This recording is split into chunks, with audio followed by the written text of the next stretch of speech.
Gadis Keledai.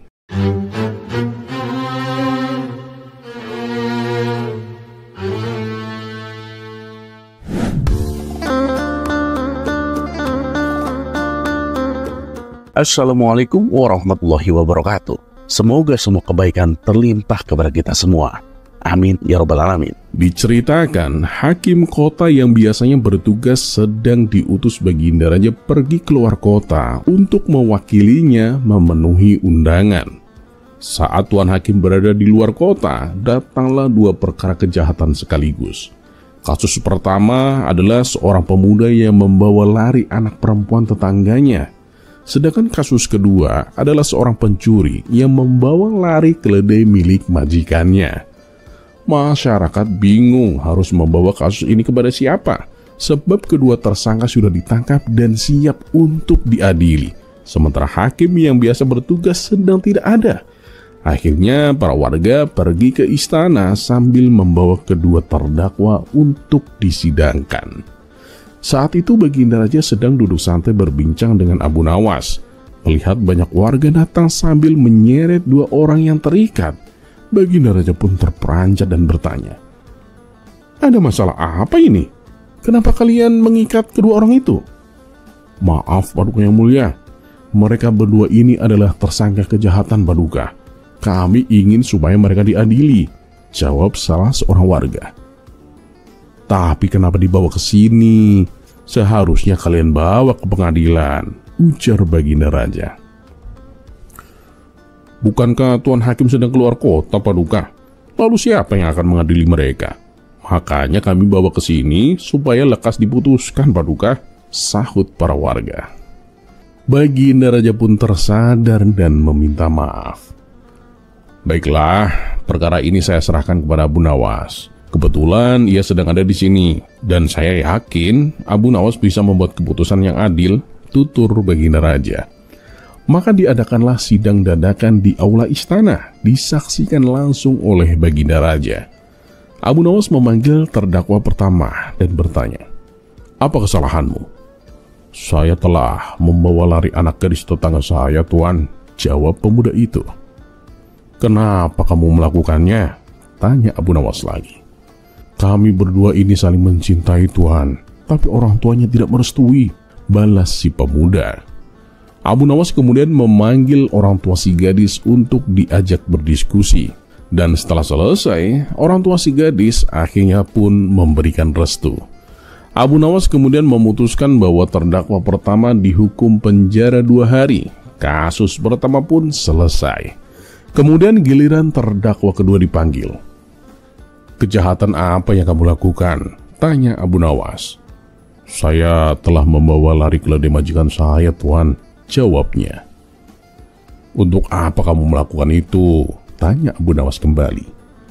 "Rencananya keledai itu akan saya sembelih untuk pesta bersama teman-teman saya, Tuan," jawab terdakwa. Abu Nawas lalu berkata, "Baiklah, atas perbuatanmu itu aku putuskan kamu dihukum 2 tahun penjara." Terdakwa kedua pun protes keras. "Ini tidak adil. Terdakwa pertama yang membawa lari anak gadis orang hanya dihukum 2 hari. Sedangkan saya yang hanya membawa seekor keledai divonis 2 tahun. Ampun Paduka. Paduka telah keliru menunjuk dia menjadi hakim." Baginda Raja sendiri sebenarnya agak kurang setuju dengan keputusan Abu Nawas, tapi ia menahan diri karena ingin mendengar penjelasannya. "Weh Abu Nawas, bisa jelaskan alasanmu?" tanya Baginda Raja. Abu Nawas pun menatap terdakwa kedua dan menjawab, "Begini, terdakwa pertama saya vonis penjara 2 hari karena ia bersedia menikahi gadis yang ia bawa lari. Dan orang tua si gadis pun sudah merestuinya. Ya, kalau kamu bersedia menikahi keledai yang kamu bawa lari, maka kamu juga akan saya hukum 2 hari saja, seperti terdakwa pertama. Bagaimana? Bersedia kamu?" Mendengar penjelasan itu, Baginda Raja pun tertawa terpinggal-pinggal. Sementara terdakwa kedua hanya bisa pasrah menerima vonis 2 tahun penjara yang dijatuhkan kepadanya.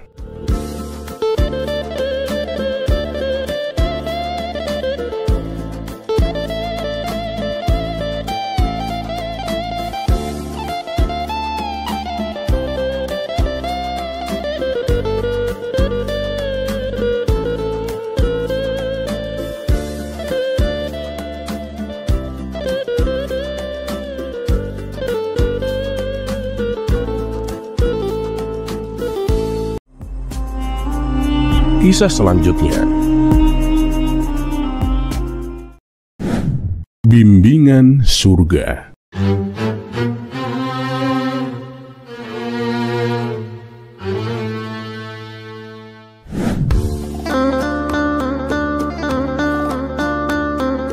Dikisahkan di sebuah kampung seberang ada seorang rahib yang terkenal sangat religius. Orang-orang di sana menganggap bahwa ia bisa mengetahui hal-hal gaib. Dirinya pun menjadi panutan warga. Banyak yang datang meminta doa, bahkan ada juga yang meminta agar ia meramal masa depannya. Sang rahib sering berkata bahwa dialah jalan menuju surga. Barang siapa ingin selamat dari siksa api neraka, maka harus menurut apa yang aku katakan, ujar si rahib. Hal itu membuat banyak orang ingin menjadi muridnya. Ia menyebarkan ajarannya bukan hanya di kuil tempatnya menginap, tetapi juga di pasar-pasar yang ramai. Suatu hari, sang rahib berkelana ke daerah tempat tinggal Abu Nawas dengan maksud menyebarkan ajarannya. Setelah memasuki gerbang kota Baghdad, ia berjalan menyusuri lorong-lorong kota dengan pakaian layaknya orang suci dan tongkat selalu ada di tangannya. Karena baru pertama kali memasuki Baghdad, ia tampak kebingungan. Ia tidak tahu arah menuju pasar. Beberapa kali ia mondar-mandir tepat di depan rumah Abu Nawas. Abu Nawas yang kebetulan sedang duduk di depan rumahnya memperhatikan gerak-geriknya. Timbul rasa curiga dalam hati Abu Nawas. Gerak-geriknya ini mencurigakan. Tapi sepertinya dia bukan maling. Masa maling pakaiannya seperti orang suci? Pikir Abu Nawas. Karena penasaran, Abu Nawas pun menegurnya. Wahai tuan, sepertinya Anda bukan orang sini. Siapa Anda? Tanya Abu Nawas. Anda benar, saya memang bukan orang sini. Saya ini adalah seorang rahib, jawab orang itu. Rahib? Rahib itu apa tuan? Tanya Abu Nawas lagi. Rahib adalah orang yang membimbing manusia menuju jalan surga.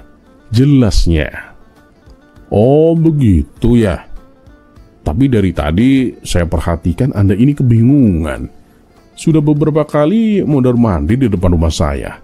Memangnya tuan ini hendak kemana? Tanya Abu Nawas. Saya mau berdakwah di pasar, tapi saya tidak tahu arah jalannya kemana, jawab sang rahib. Mendengar itu Abu Nawas pun langsung tertawa. Hal ini membuat sang rahib pun tersinggung. Hei, kenapa kamu tertawa? Apa kamu mengejekku? Bentaknya. Bukan begitu tuan. Jangan salah paham tuan, sahut Abu Nawas mencoba menenangkan. Kalau begitu, kenapa kamu menertawakanku? Tanya sang rahib dengan emosi yang semakin memuncak. Abu Nawas pun tersenyum lalu menjawab. Saya ini hanya heran tuan. Anda ini kan mengaku sebagai rahib, orang yang bisa membimbing manusia menuju jalan surga. Tapi jalan menuju ke pasar saja Anda tidak tahu. Sekejap wajah sang rahib berubah pucat menahan malu. Tanpa berkata-kata lagi, ia pun segera pergi meninggalkan Abu Nawas.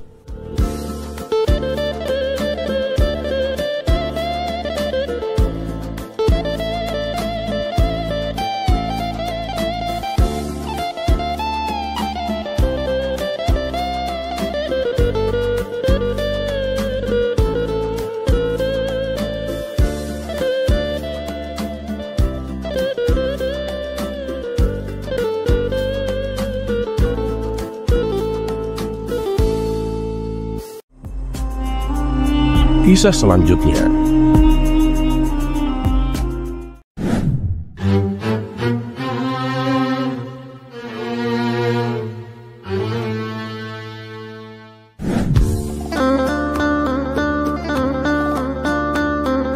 Pada suatu hari, Baginda Raja menyelenggarakan pesta besar-besaran untuk merayakan hari jadi negeri kota Baghdad. Pesta tersebut terbuka untuk semua rakyat, baik yang miskin maupun kaya, tanpa memandang status sosial. Para pejabat istana duduk bersama rakyat jelata, menikmati makanan dan suasana pesta yang semarak. Di tengah kemeriahan acara, Baginda Raja berdiri dan berkata kepada semua orang, Wahai rakyatku, hari ini adalah hari bahagia untuk kita semua. Untuk menambah kemeriahan, saya akan mengadakan sayembara dengan hadiah uang yang sangat besar. Salah satu rakyat bertanya, "Ampun Paduka yang mulia, sayembara apa yang akan diadakan?" Baginda Raja pun menjawab, "Sayembaranya adalah menghatamkan Al-Quran. Barang siapa yang paling cepat khatam, dialah pemenangnya." Rakyat yang lain pun bertanya lagi, "Ampun Paduka yang mulia, apakah sayembara ini hanya untuk pejabat istana atau untuk siapa saja?" "Sayembara ini terbuka untuk siapa saja, siapapun boleh ikut," jawab Baginda Raja. "Setelah sholat isya nanti, kita akan langsung memulainya." Semua orang pun antusias untuk mengikuti sayembara. Setelah sholat isya berjamaah, mereka berkumpul di halaman istana dan mulai membaca Al-Quran dari awal, yakni surat Al-Baqarah. Tidak lama kemudian datanglah Abu Nawas. Ia heran melihat begitu banyak orang sibuk membaca Al-Quran. Ia pun menghampiri Baginda Raja dan bertanya, "Ampun Paduka, apa yang sedang terjadi?" Baginda Raja pun menjelaskan, "Saya mengadakan sayembara Abu Nawas. Barang siapa yang paling cepat khatam Al-Quran akan mendapatkan hadiah uang yang banyak." "Oh begitu, bolehkah saya ikut Paduka?" tanya Abu Nawas. "Tentu saja boleh. Tapi apa kamu yakin bisa menang? Lihatlah, mereka sudah sampai ke juz 5, jawab Baginda Raja. "Insya Allah Paduka," balas Abu Nawas dengan yakin. Abu Nawas pun dipersilakan mengikuti sayembara. Tapi bukannya langsung membaca Al-Quran, ia malah pergi ke dalam istana, mengambil makanan dan makan dengan lahap. Setelah kenyang, ia bahkan duduk santai sambil mengamati peserta lain yang sibuk membaca Al-Quran. Melihat tingkahnya, Baginda Raja pun menegur, "Hei Abu Nawas, malam semakin larut, kenapa kamu belum mulai membaca? Kamu ini serius ikut atau tidak?" "Tentu saja saya ikut Paduka," jawab Abu Nawas dengan santai. Setelah merasa cukup istirahat, Abu Nawas pun mengambil wudhu dan mulai membaca Al-Quran.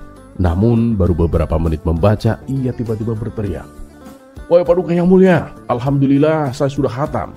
Jadi sayalah pemenangnya Paduka." Semua peserta lain terkejut dan tidak percaya. Salah seorang dari mereka pun protes, "Itu tidak mungkin Paduka. Kami yang sudah membaca sejak Isya saja baru sampai ke juz 10. Bagaimana mungkin Abu Nawas yang baru memulai baca sudah khatam?" Baginda Raja pun ikut ragu. "Abu Nawas, bagaimana caramu menghatamkan Al-Quran secepat itu? Dan apa buktinya?" Dengan tenang Abu Nawas pun menjawab, "Begini Paduka, saya cukup membaca surat Al-Ikhlas 3 kali. Mendengar itu semua orang pun semakin bingung. "Kenapa hanya membaca surat Al-Ikhlas? Itu tidak bisa dianggap khatam Abu Nawas," kata Baginda Raja. Abu Nawas pun tersenyum dan menjelaskan, "Paduka, dalam sebuah hadis Rasulullah SAW pernah bersabda bahwa membaca surat Al-Ikhlas 1 kali sama seperti membaca sepertiga Al-Quran. Jadi jika saya membacanya 3 kali, berarti itu sama seperti membaca seluruh Al-Quran Paduka." Mendengar penjelasan Abu Nawas, semua orang pun terdiam. Mereka tidak bisa membantah logika Abu Nawas. Baginda Raja yang awalnya ragu, kini kagum dengan kecerdikan Abu Nawas. "Abu Nawas, kamu memang luar biasa. Baiklah, sesuai janjiku, kamu adalah pemenang sayembara ini," kata Baginda Raja sambil menyerahkan hadiah uang yang banyak kepada Abu Nawas. Abu Nawas pun pulang dengan membawa hadiah dan senyum kemenangan. Sementara para peserta lain hanya bisa bengong karena kalah oleh kecerdikan Abu Nawas.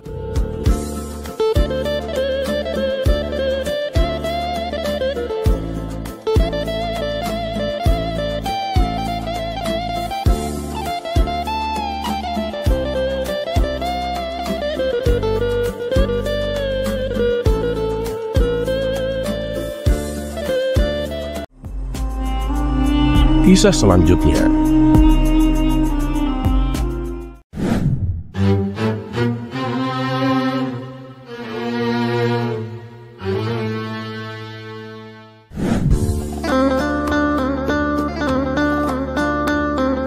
Pada suatu hari, Baginda Raja memanggil Abu Nawas ke istana untuk mendiskusikan pandangannya tentang poligami. Baginda Raja yang sering terhibur dengan kecerdikan Abu Nawas kali ini ingin tahu apakah poligami itu adil bagi semua pihak. "Katakan padaku Abu Nawas, apa pendapatmu tentang hukum poligami? Apakah itu adil bagi semua pihak?" Tanya Baginda Raja dengan rasa ingin tahu. Abu Nawas tersenyum dan kemudian menjawab, Paduka, pertanyaan Paduka ini sederhana, tapi sulit untuk mencari jawaban yang tepat. Tapi begini Paduka, poligami itu memang diperbolehkan dalam agama kita. Tetapi ada banyak pertimbangan yang harus diambil sebelum memutuskan untuk menambah istri Paduka. Baginda Raja semakin penasaran dibuatnya. Ia pun bertanya lagi. Nah itu Abu Nawas, pertimbangannya apa? Dan bagaimana caranya kita mengetahui apakah poligami itu akan adil dan membawa kebaikan? Abu Nawas mengangguk pelan dan kemudian menjawab. Izinkan saya menjelaskan dengan sebuah contoh sederhana Paduka. Baginda Raja pun setuju dan Abu Nawas memulai penjelasannya. Bayangkan, jika Paduka mempunyai 4 orang istri. Setiap istri memiliki kebutuhan dan harapan yang berbeda-beda tentunya. Untuk memahami seberapa sulitnya menjaga keadilan di antara mereka, kita akan melakukan sebuah eksperimen kecil Paduka. Abu Nawas kemudian memanggil seorang pengawal istana dan 4 perempuan pembantu istana. Dan kemudian memberikan 1 apel kepada pengawal tersebut. Paduka, anggaplah apel ini adalah perhatian dan kasih sayang. Dan kamu pengawal, berikan apel itu dengan cara yang adil kepada 4 perempuan itu, ujar Abu Nawas. Si pengawal bingung, tetapi dia mencoba membagikan apel-apel tersebut dengan cara yang sama. Namun reaksi dari setiap pembantu istana itu sangatlah beragam.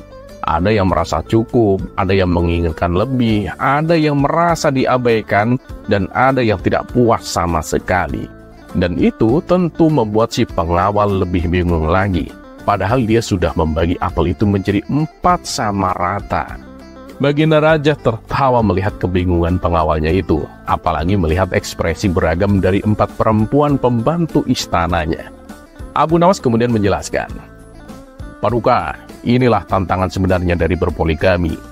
Meskipun hukumnya diperbolehkan, menjaga keadilan dan kebahagiaan di antara istri-istri adalah tugas yang sangat sulit. Setiap istri memiliki kebutuhan dan harapan yang berbeda, dan untuk memenuhi semuanya dengan adil dibutuhkan kebijaksanaan yang luar biasa. Baginda Raja terdiam sejenak, kemudian tertawa terbahak-bahak. Abu Nawas, kamu benar-benar pandai Abu Nawas. Kamu bisa menjelaskan hal-hal yang sulit dengan cara yang lucu dan mudah dimengerti, ujar Baginda Raja. Namun ada yang belum selesai dari Abu Nawas. Ia kemudian berkata, ya begitulah Paduka. Tapi jika saya boleh melanjutkan, saya punya satu lagi eksperimen kecil. Kalau misalkan Paduka mengizinkan, pinta Abu Nawas. Baginda Raja mengangguk, penasaran dengan apa yang akan dilakukan Abu Nawas selanjutnya. Abu Nawas memanggil pengawal itu lagi dan memberikannya 4 potong kue dengan ukuran yang berbeda. Paduka, anggaplah potongan kue ini sebagai waktu dan perhatian yang harus kita bagi kepada istri-istri kita. Dan kamu pengawal, langsung berikan saja potongan kue ini kepada masing-masing dari 4 pembantu itu, ujar Abu Nawas. Pengawal tersebut langsung memberikan 4 potongan kue itu kepada 4 pembantu istana.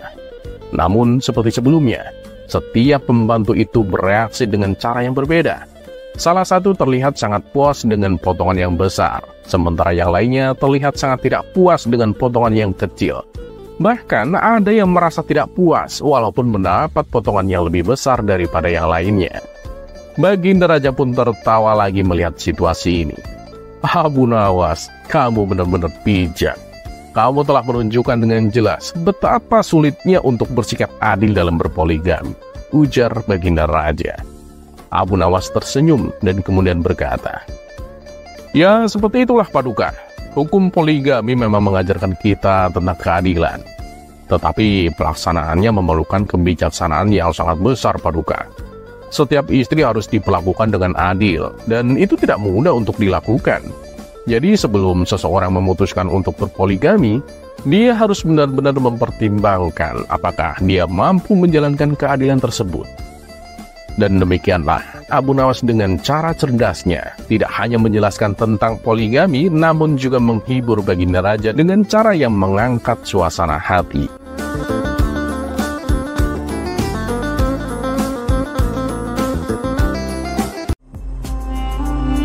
Kisah selanjutnya.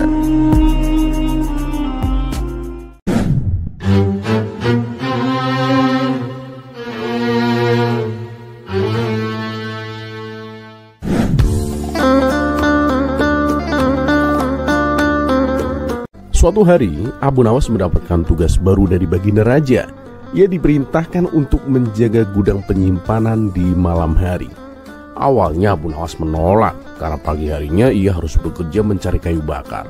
Namun karena diiming-imingi bayaran yang besar, akhirnya Abu Nawas pun menerima tugas tersebut. Dan sejak saat itu, setiap pagi Abu Nawas tidak lagi pergi ke hutan. Waktu paginya ia gunakan untuk tidur setelah semalaman bergadang. Tetangganya yang biasa berangkat bersama ke hutan kini terpaksa pergi sendirian. Tetangga tersebut mengira Abu Nawas sering begadang untuk hal yang tak penting sehingga bangun kesiangan. Hingga pada suatu pagi sang tetangga Abu Nawas itu datang untuk menasehatinya. "Wahai Abu Nawas, tahukah engkau bahwa sebaiknya kita bangun sepagi mungkin?" katanya. "Kenapa memangnya?" tanya Abu Nawas penasaran. "Ya, seperti kata pepatah, orang yang bangun kesiangan rezekinya bakal dipatok ayam," jawab tetangganya. Abu Nawas pun tersenyum. "Maaf kawan, tapi aku tak yakin bangun pagi akan membawa manfaat untukku. Dan lagi pula ayam itu kan makan cacing, bukan makan rezeki orang," balasnya santai. Tetangganya pun menghela nafas panjang. Abu Nawas, sudah kuduga kamu akan berkata begitu. Tapi dengarkanlah ini Abu Nawas. Beberapa hari yang lalu, aku terbangun saat matahari terbit dan pergi berjalan-jalan. Dalam perjalanan, aku menemukan sebuah cincin emas yang tergeletak di tanah. Aku yakin cincin itu terjatuh pada malam sebelumnya. Coba kalau aku tidak bangun pagi-pagi, tentu aku tidak akan mendapatkan rezeki berupa cincin emas itu. Abu Nawas pun tertawa kecil. "Aku rasa kamu hanya mengada-ngada kawan. Tadi malam aku berada di jalan yang sama dan aku tidak melihat cincin emas itu," sahutnya. "Baiklah, tapi menurutku hal itu ada hubungannya dengan bangun pagi Abu Nawas," kata tetangganya bersikeras. Abu Nawas pun hanya menggeleng sambil tersenyum. "Coba pikir baik-baik. Orang yang kehilangan cincin emas pasti bangun jauh lebih pagi darimu untuk mencarinya." Mendengar jawaban Abu Nawas yang begitu logis, tetangganya hanya bisa terdiam bengong. Ia pun memilih pergi tanpa berkata apa-apa lagi.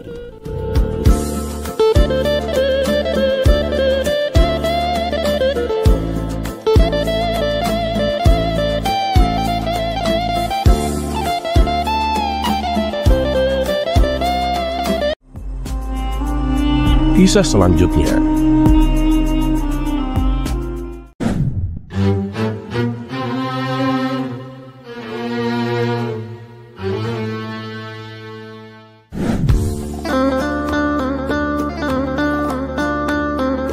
Alkisah, ada seorang ateis yang ingin membuktikan bahwa Tuhan itu tidak ada.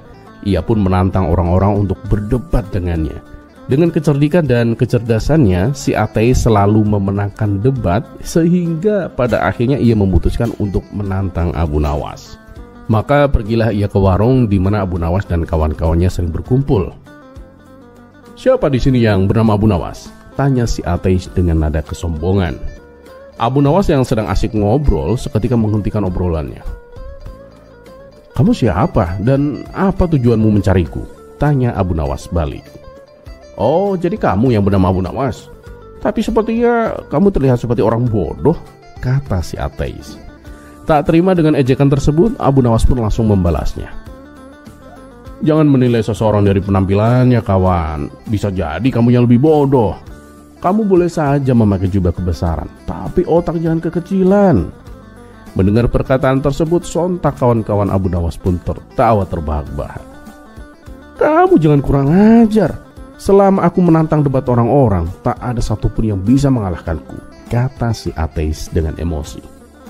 "Oh, jadi tujuanmu mencariku untuk menantang debat?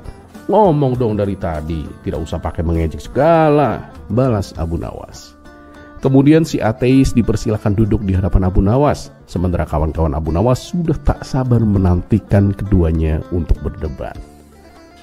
"Baiklah, sekarang apa yang ingin kau debatkan? Aku terima tantanganmu," ucap Abu Nawas. "Gini, apakah kejahatan itu ada?" kata si ateis memulai pertanyaannya. "Oh iya, kejahatan itu memang ada," jawab Abu Nawas. "Lalu apakah Tuhan menciptakan segalanya?"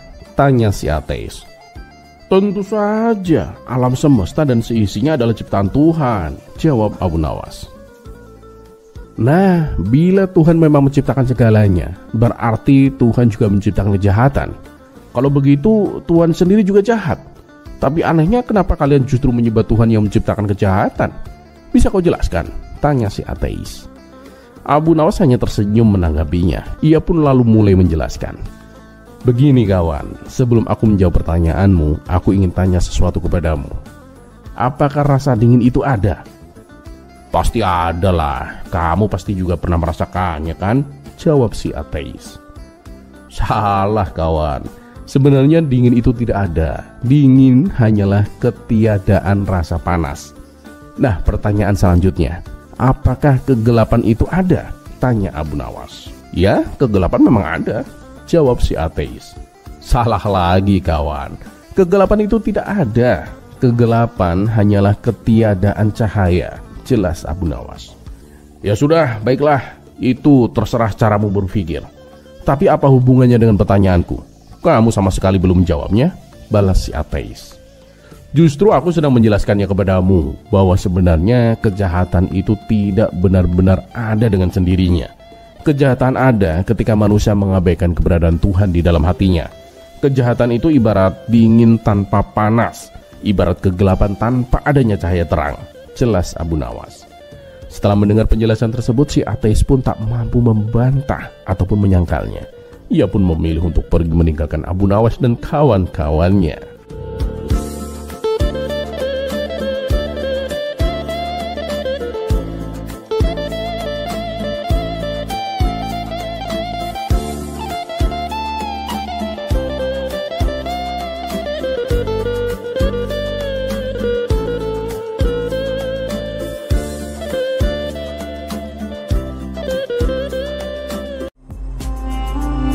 Kisah selanjutnya.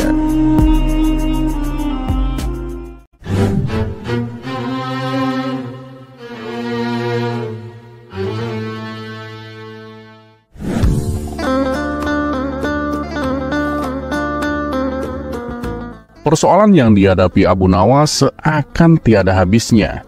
Pada cerita yang lalu, Baghdad dipimpin oleh seorang gubernur yang kejam. Tapi berkat kecerdikan Abu Nawas, gubernur tersebut akhirnya dipecat dari jabatannya. Kini Baginda Raja menunjuk gubernur yang baru. Orangnya memang tidak kejam, tapi ia punya kebiasaan yang aneh, yaitu senang menertawakan orang lain. Pada suatu hari, koki istana salah mencampurkan resep. Akibatnya rasa masakannya jadi nggak enak. Namun bukannya marah, Tuan Gubernur malah menyuruh kokinya untuk tutup mulut. Ia lalu membagikan makanan tersebut kepada semua pelayan dan bawahannya. Hampir saja mereka memuntahkan makanan tersebut. Namun karena tidak berani membanggang perintah Tuan Gubernur, mereka terpaksa tetap mengunyahnya. Menyaksikan mereka mengunyah dengan wajah yang aneh, sang gubernur pun tertawa terpingkal-pingkal. Tak puas sampai di situ, ia kemudian mengundang Abu Nawas dan kawan-kawannya untuk menikmati makanan yang tak enak tersebut. Tentu saja Abu Nawas dan kawan-kawannya juga merasakan hal yang sama. Mereka terpaksa mengunyah dengan ekspresi yang gak karuan. Gubernur ini sungguh menggelikan, ia pun tak kuasa menahan tawanya. Hingga pada suatu hari, Abu Nawas berniat menghadap Tuan Gubernur.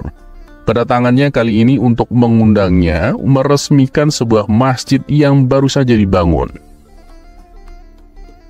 Pasti aku akan datang, Abu Nawas. Asalkan kamu mau memakai baju yang kuberikan kepadamu, kata Tuan Gubernur. Wah, mantep ini, dikasih baju baru. Baju pemberian gubernur pasti bagus. Aku memang beruntung, pikir Abu Nawas yang langsung mengangguk tanda setuju. Mata Abu Nawas pun lalu ditutup, kemudian ia dipakaikan baju baru tanpa diberi kesempatan untuk berkaca. Kamu terlihat gagah dan pantas, Abu Nawas. Semua orang pasti akan memandangmu. Nah, sekarang silakan pulang. Besok aku pasti datang, kata Tuan Gubernur sambil menahan tawa. Abu Nawas pun merasa sangat senang dan bangga. Ia pulang dengan riang gembira. Dan benar saja, di sepanjang perjalanan, Semua orang terpana memandang penampilannya. Hal ini membuat Abu Nawas semakin percaya diri. Setibanya di rumah, sang istri langsung berkata kepadanya, "Ini apa-apaan kamu pakai baju begini?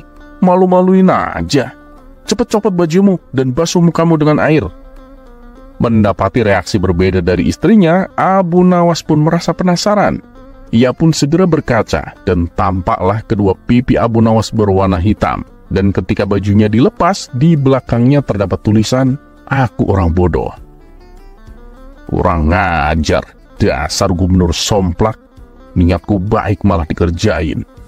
Oh, jadi sewaktu ia menutup mataku, tangannya mengoleskan bedak hitam ke pipiku, geram Abu Nawas. Sementara itu Tuan Gubernur tertawa terbahak-bahak di istananya sendiri. Ia tak bisa membayangkan bagaimana Abu Nawas ditertawakan orang-orang yang melihatnya. Keesokan harinya, setelah Tuan Gubernur meresmikan pembangunan masjid, ia berjalan menghampiri Abu Nawas. "Abu Nawas, nanti sore datanglah ke istanaku. Ada sesuatu penting yang ingin aku bicarakan," kata Tuan Gubernur. Abu Nawas pun mengiyakannya. Namun dalam hati ia berkata, "Jangan sampai aku ketipu lagi. Kali ini aku harus tetap waspada." Singkat cerita, pada sore harinya, duduklah Abu Nawas bersama gubernur di istananya yang megah. "Tuan Gubernur, kita mau membicarakan masalah apa ini?" tanya Abu Nawas mulai curiga. Akan tetapi, dugaan Abu Nawas keliru. Tuan Gubernur justru berbicara serius mengenai kondisi rakyat Baghdad. Ia meminta kepada Abu Nawas untuk mendata orang-orang miskin supaya bisa mendapatkan bantuan. Dan tak hanya itu, Tuan Gubernur juga berencana mendirikan madrasah-madrasah gratis agar anak-anak Baghdad bisa mendapatkan pendidikan. Perbincangan kedua orang ini pun menyita waktu lumayan lama, sehingga tak terasa waktu sudah beranjak malam. "Baiklah Tuan Gubernur, berhubung pembicaraan kita sudah selesai, saya mau pamit pulang," kata Abu Nawas. "Tapi ini sudah larut malam loh Abu Nawas, kenapa nggak menginap di sini saja?" tawar sang gubernur. "Enggaklah Tuan, saya takut merepotkan," balas Abu Nawas. "Loh, ya enggaklah Abu Nawas, istana ini kan dibangun dari uang rakyat, jadi kamu berhak juga untuk menginap di sini," balas Tuan Gubernur. Mendengar hal itu, Abu Nawas yang tadinya benci setengah mati berubah menjadi rasa kagum. Tak kusangka, di balik sifat usilnya yang kelewatan, ternyata dia adalah gubernur yang peduli dengan rakyatnya, gumam Abu Nawas. Abu Nawas pun dengan senang hati menerima tawaran untuk menginap di istana. Maka diantarlah Abu Nawas ke sebuah kamar yang sudah disiapkan. Ketika ia membaringkan tubuhnya di ranjang, beberapa menit kemudian tubuhnya merasakan gatal-gatal. Rupanya ranjang tersebut telah ditaburi bubuk gatal. Ia pun mencoba mencari bedak untuk mengobatinya. Dan bedak yang ia cari berada di atas meja.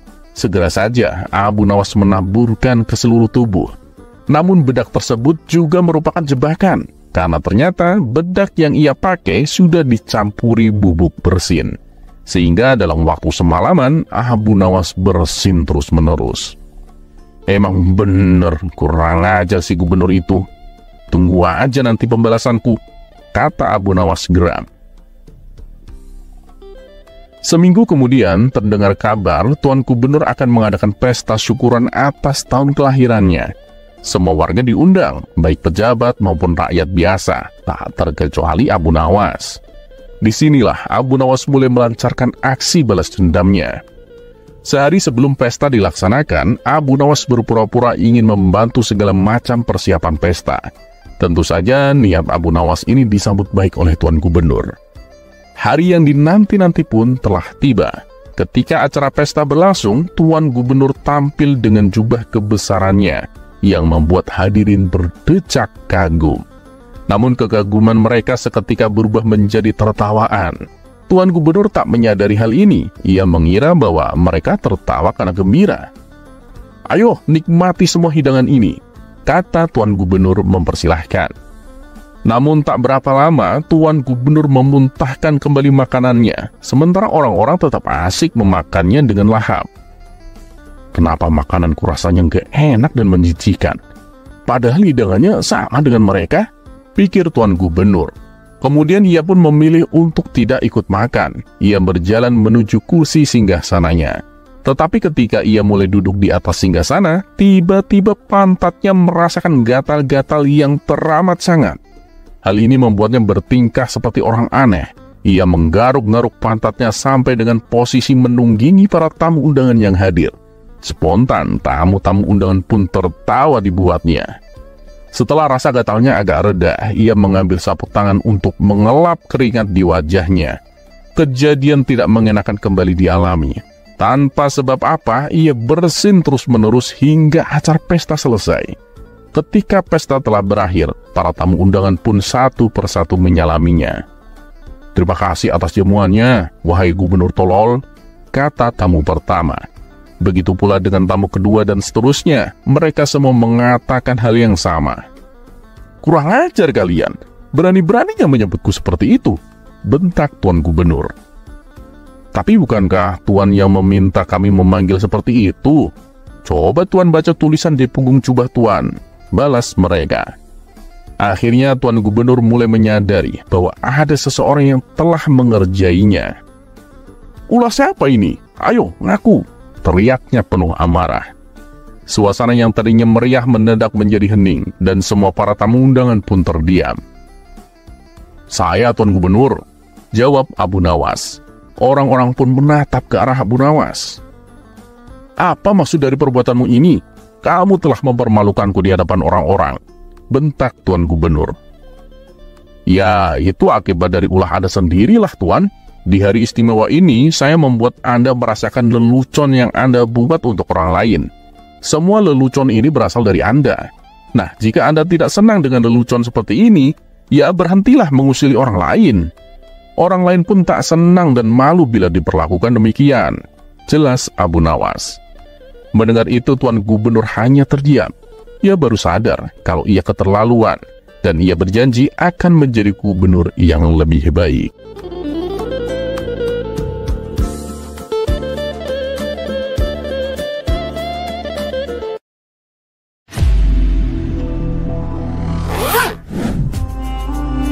Kisah selanjutnya.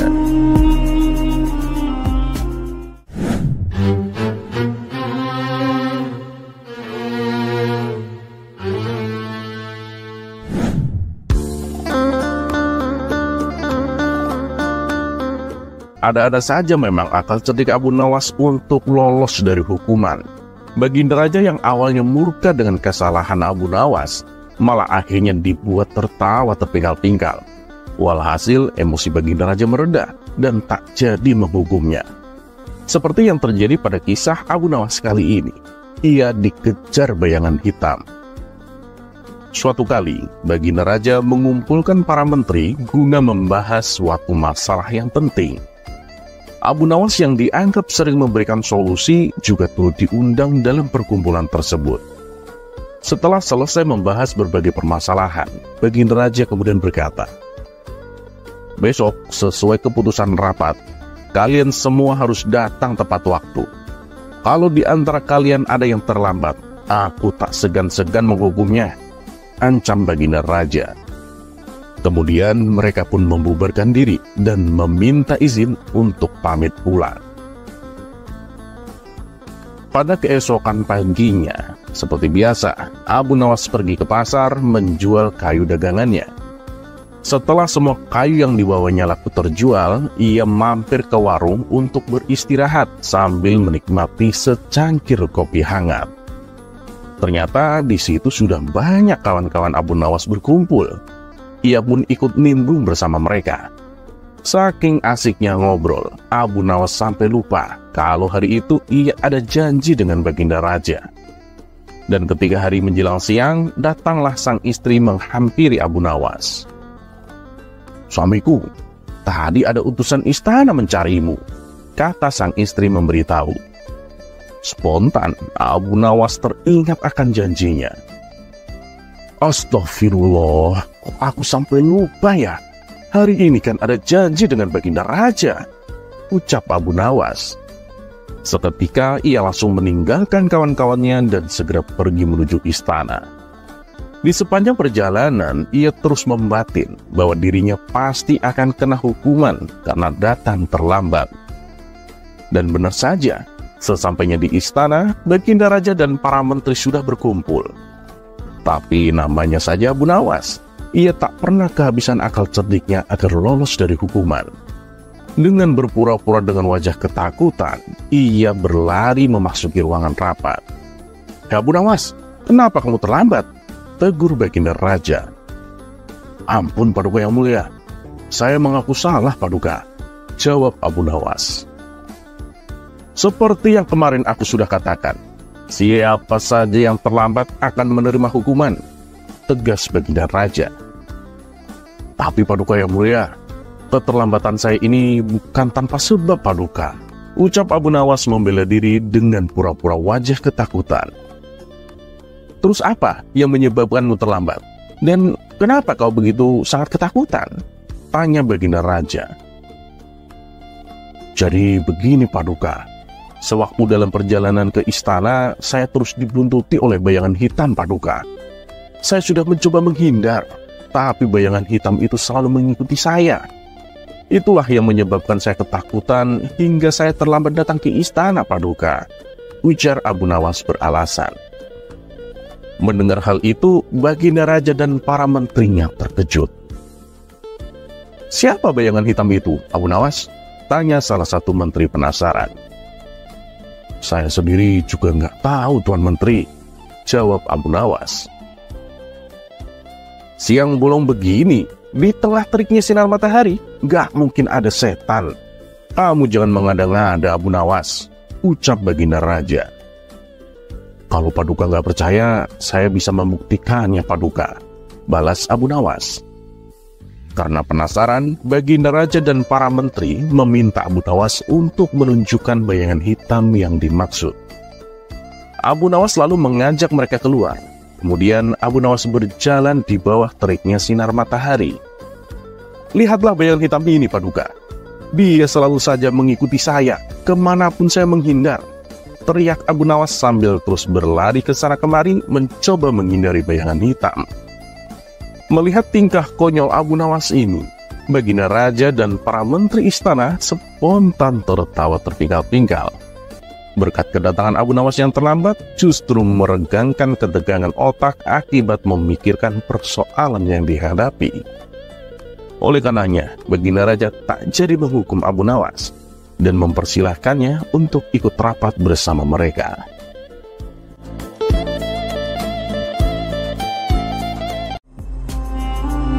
Kisah selanjutnya.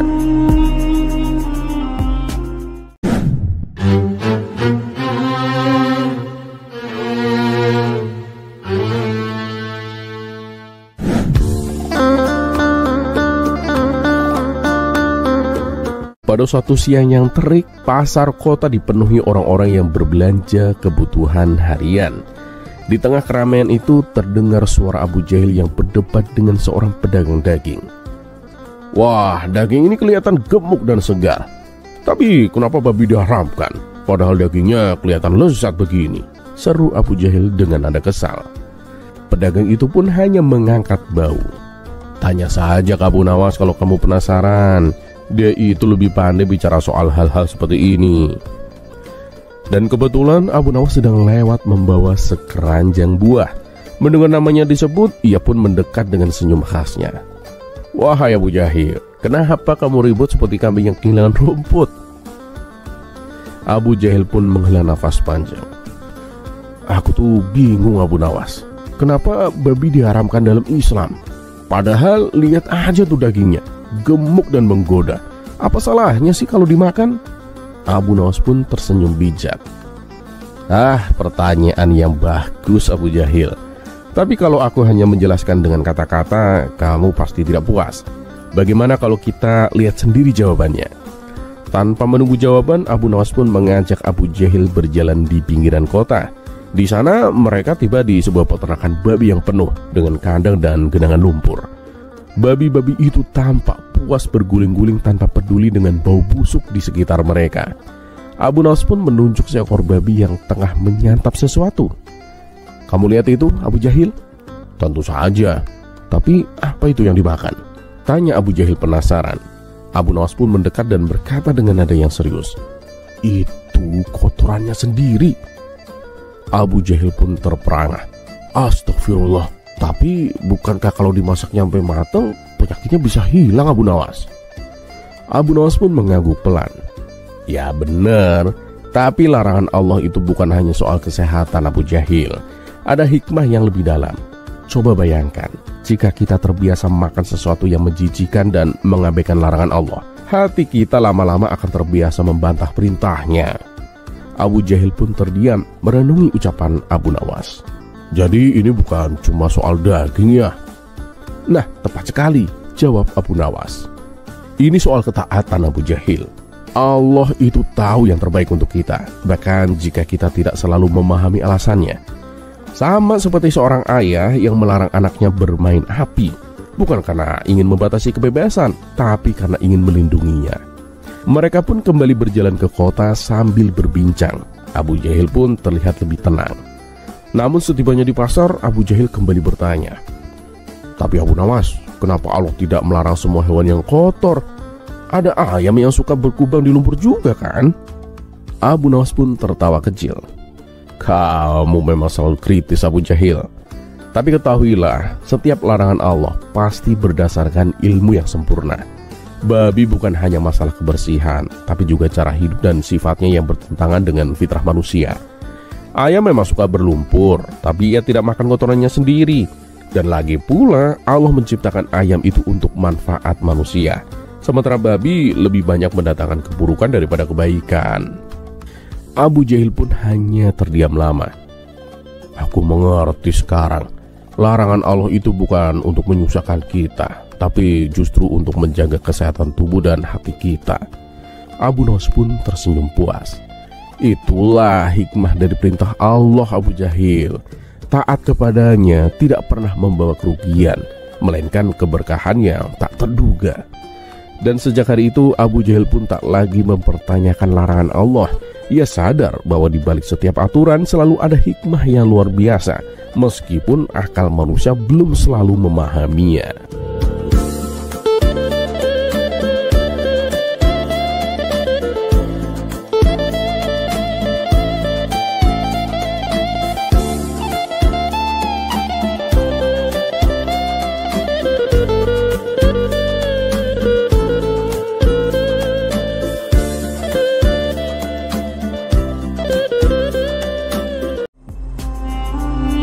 Kisah selanjutnya.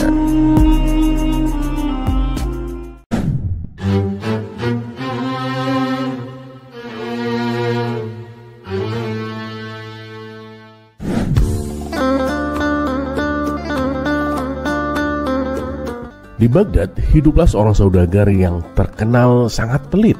Dia adalah tetangga Abu Nawas. Meskipun kekayaannya melimpah dan rumahnya megah berdiri kokoh di antara rumah-rumah kumuh para tetangganya, ia tidak pernah bersedekah walaupun hanya sedikit. Tidak ada rasa belas kasihan di hatinya. Ia justru memandang sebelah mata kondisi para tetangganya yang hidup dalam kemiskinan. Abu Nawas yang tidak suka dengan perilaku tetangganya yang bakhil itu berniat untuk mengerjainya. Beberapa hari kemudian Abu Nawas pergi ke rumah si saudagar pelit tersebut. Sesampainya di depan gerbang rumahnya, Abu Nawas berteriak lantang, "Assalamualaikum, juragan, izinkan saya masuk." Mendengar teriakan dari luar, sang tuan rumah pun mendekati gerbang dan mendapati Abu Nawas berdiri di sana. Dengan ramah ia menyambutnya. "Waalaikumsalam, Abu Nawas. Silakan masuk. Tumben kamu main ke rumahku," ujarnya berbasa-basi. Setelah duduk di ruang tamu, Abu Nawas pun membuka pembicaraan.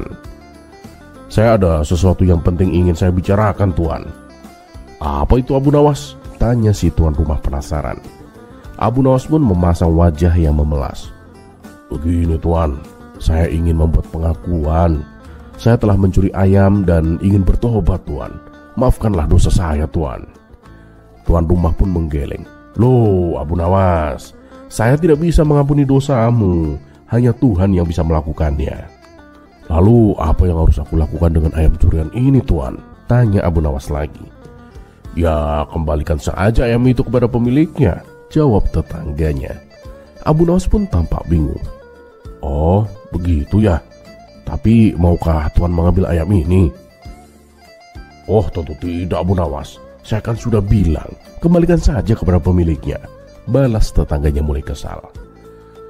Jadi Tuan benar-benar tidak mau menerima ayam ini? Tanya Abu Nawas memastikan. Tidak, saya tidak mau, sahut tetangganya tegas. Terus bagaimana kalau pemiliknya tetap bersikeras tidak mau menerima ayam ini, Tuan? Tetangganya pun akhirnya memberikan solusi.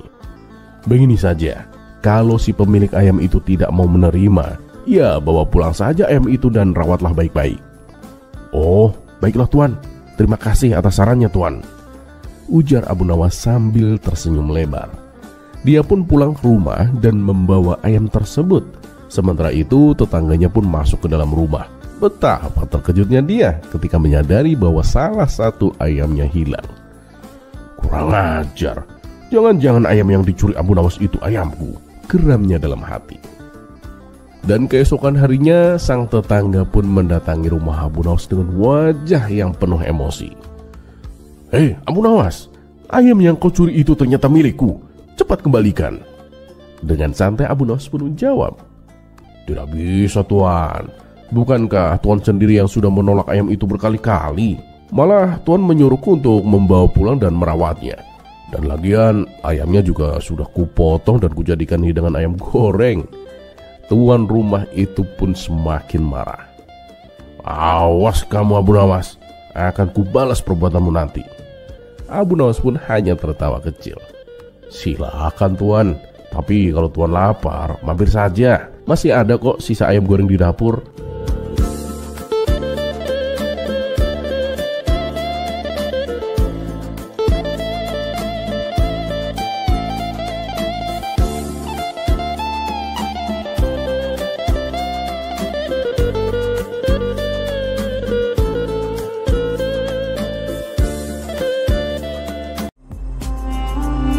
Kisah selanjutnya.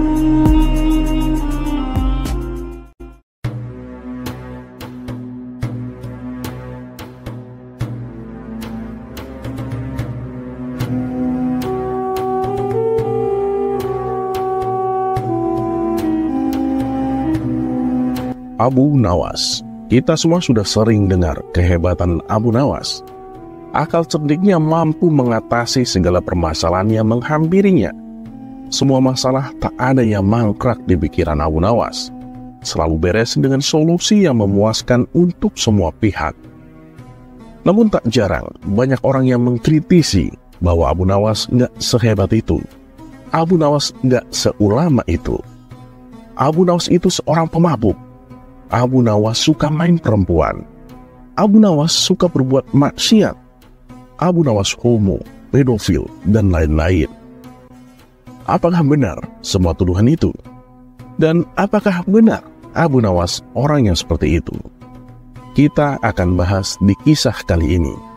Dan harap ditonton sampai selesai untuk menghindari timbul berbagai kesimpulan yang jauh dari kisah ini. Bernama asli Abu Ali Al-Hasan bin Hani Al-Hakimi, terkenal dengan nama Abu Nawas. Ada yang menyebut Abu Nuwas atau Abu Nuwas, yaitu si tukang tidur. Lahir di Ahwas, Iran tahun 757 Masehi. Ia hidup semasa dengan Khalifah Harun ar-Rasyid dari dinasti Abbasiyah. Gelar Abu Nuwas ini melekat karena kebiasaannya tertidur akibat mabuk pada masa mudanya. Sang ayah, Hani Al-Hakimi, adalah seorang prajurit tentara pada masa Khalifah Marwan bin Muhammad, yaitu khalifah terakhir dinasti Bani Umayyah. Sedangkan ibunya bernama Jaliban, seorang wanita Persia yang bekerja sebagai pencuci kain wol. Dengan demikian, Abu Nawas mewarisi darah militer dari sang ayah. Meski tak sempat mengenal ayahnya yang wafat ketika ia masih kecil, Abu Nawas dibawa hijrah sang ibu ke Basrah, Irak, yang menjadi pusat peradaban berbagai ilmu saat itu. Di sanalah ia belajar bahasa dan sastra Arab, yang akhirnya membuatnya sebagai penyair ulung. Di antaranya kepada dua orang sastrawan Arab, yaitu Abu Zaid dan Abu Ubaidah. Di samping itu, ia juga belajar ilmu agama, seperti ilmu hadis kepada Abdul Walid bin Ziyad, Mu'tamir bin Sulaiman, Yahya bin Sa'id Al-Qattan, dan Ashar bin Sa'ad As-Saman. Serta belajar Al-Quran kepada Ya'qub Al-Hadrami, yang pada akhir hayatnya membuatnya dikenal sebagai ulama sufi. Ketenaran Abu Nawas berawal dari pertemuannya dengan penyair dari Kufah, yaitu Walibah bin Habab Al-Asyadi. Telah memperhalus gaya bahasanya dan membawanya ke puncak kesusastraan Arab. Walibah sangat tertarik pada bakat Abu Nawas, yang kemudian membawanya kembali ke Ahwas, lalu ke Kufah. Kemudian ia pindah ke Baghdad. Di pusat peradaban dinasti Abbasiyah inilah ia berkumpul dengan para penyair.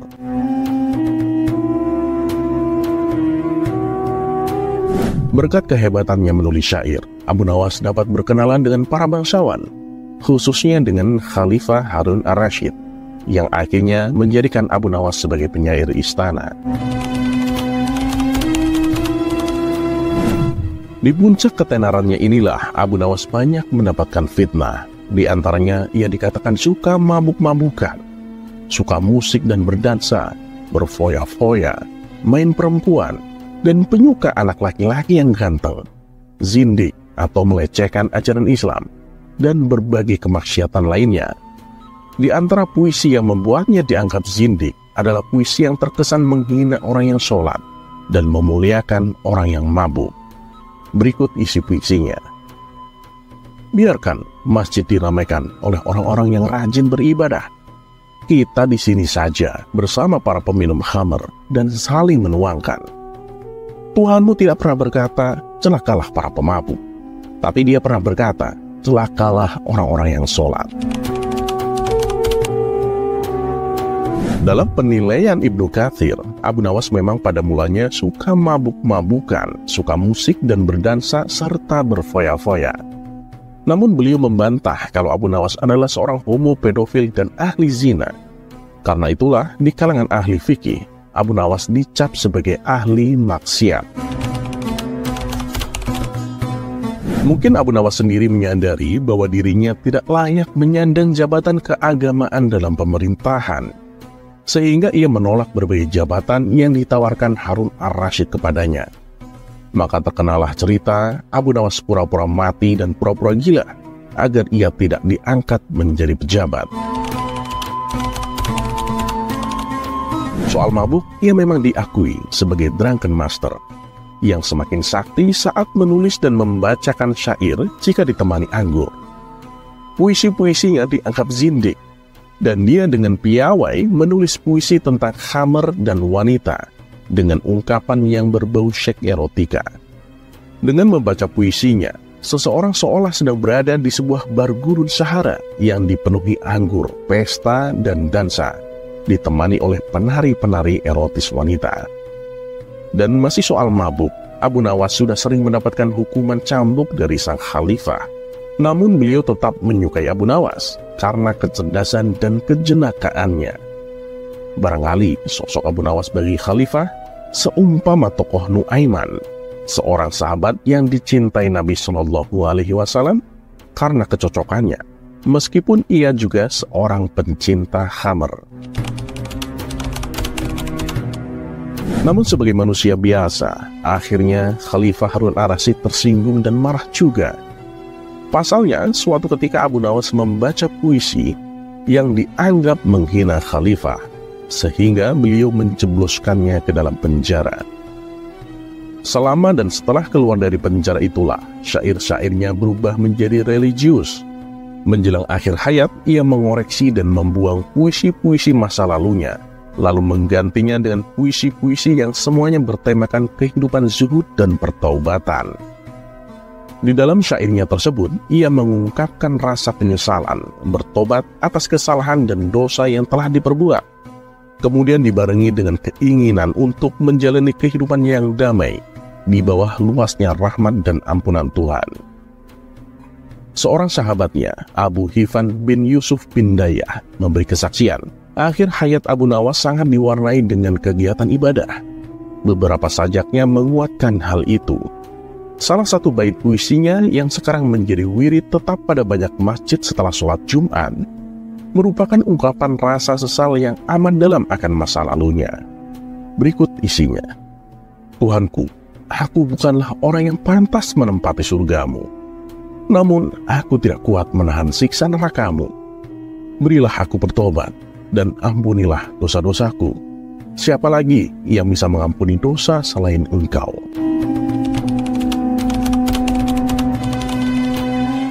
Diriwayatkan, Imam Syafi'i sempat enggan menyolatkan jenazah Abu Nawas sebelum ia mengetahui bahwa Abu Nawas adalah seorang tokoh sufi. Tepatnya setelah bertobat dari kefasikannya, yaitu melalui syair-syair sufistik yang ditulisnya beberapa tahun sebelum kematiannya. Berikut isi syairnya. Wahai Tuhanku, dosa-dosaku terlalu besar dan banyak, tapi aku tahu bahwa ampunanmu lebih besar. Jika hanya orang baik yang boleh berharap kepadamu, kepada siapa pelaku maksiat akan berlindung dan memohon ampunan? Aku berdoa kepadamu, seperti yang Engkau perintahkan, dengan segala kerendahan dan kehinaanku. Jika Engkau tampik tanganku, lantas siapa yang memiliki kasih sayang? Hanya harapan yang ada padaku ketika aku berhubungan denganmu dan keindahan ampunanmu, dan aku pasrah setelah ini. Setelah membaca syair tersebut, Imam Syafi'i menangis sejadi-jadinya. Beliau bergegas menyolatkan jenazah Abu Nawas bersama orang-orang yang hadir. Sebagai penyair ulung, tak mengherankan jika Abu Nawas meninggalkan banyak karya. Sejumlah puisinya dihimpun dalam Diwan Abu Nuwas yang telah dicetak dalam berbagai bahasa. Ada yang diterbitkan di Wina, Austria, tahun 1885, di Griswold tahun 1861, di Kairo, Mesir tahun 1860, di Beirut, Lebanon tahun 1884, dan di Bombay, India tahun 1894. Beberapa manuskrip puisinya tersimpan di perpustakaan Berlin, Wina, Leiden, Bodleiana, dan Mosul. Namun sayang, karya-karyanya itu jarang terkenal di dunia intelektual. Dan sayangnya lagi, pada tahun 2001, Kementerian Kebudayaan Mesir memerintahkan pembakaran sekitar 6.000 buku puisi erotik karya Abu Nawas tersebut. Ada sebuah fakta menarik. Abu Nawas bernama asli Abu Ali Al-Hasan bin Hani Al-Hakami. Dari lakob atau julukannya, yaitu Abu Ali, berarti dia mempunyai anak laki-laki yang bernama Ali. Ya, Ali. Ada yang namanya Ali? Semoga bermanfaat dan seperti biasa, terima kasih. Wassalamualaikum warahmatullahi wabarakatuh.